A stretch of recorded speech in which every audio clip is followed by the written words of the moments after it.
Class 6 এর ইতিহাস chapter 5। তোমরা সবাই লাইক এন্ড সাবস্ক্রাইব দিয়ে দাও, সবাই লাইক এন্ড সাবস্ক্রাইব দিয়ে দাও।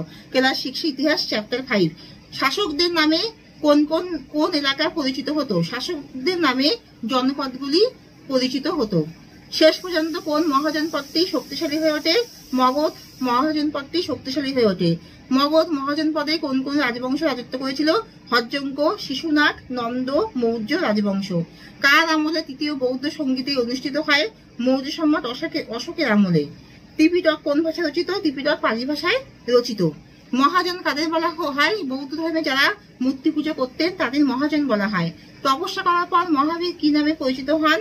মহাবীর তপস্যা করার পর কেবলিন কয়েকটা বল রয়হস্যি দন্তান্ন কেবলিন নামে পরিচিত হন।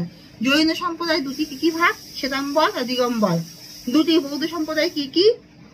জৈন সম্প্রদায় দুটি ভাগ হলো শ্বেতাম্বর আর দিগম্বর। দুটি বৌদ্ধ সম্প্রদায় কি কি ভাগ? হীনযান মহাযান। হীনযান মহাযান দুটি বৌদ্ধ সম্প্রদায় ভাগ। জৈন ধর্মের মূল উপদেশগুলি কয়টি ভাগে বিভক্ত? 12টি ভাগে বিভক্ত। তৃতীয় বৌদ্ধ সঙ্গীতে কে সভাপতিত্ব করেন?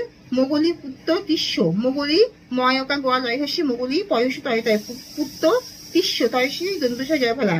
জৈনরা কিসের উপর জোর দিতেন? জৈনরা সৎ বিশ্বাস, সৎ জ্ঞান, সৎ আচরণের উপর জোর দিতেন। সৎ আচরণের উপর জোর দিতেন।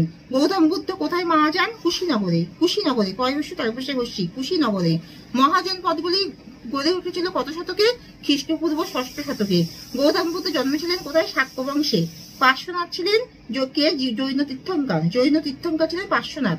বৌদ্ধ ধর্মের অংশ কি? আর্য সত্য। মগধের রাজধানীর নাম কি? রাজগৃহ। মগধের রাজধানীর নাম রাজগৃহ। মহাকাশ্যপ কি? প্রথম বৌদ্ধ সঙ্গীতি।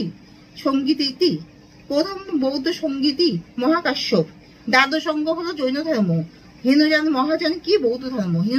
হীনযান মহাযান বৌদ্ধ ধর্ম। এখানে শেষ করছি।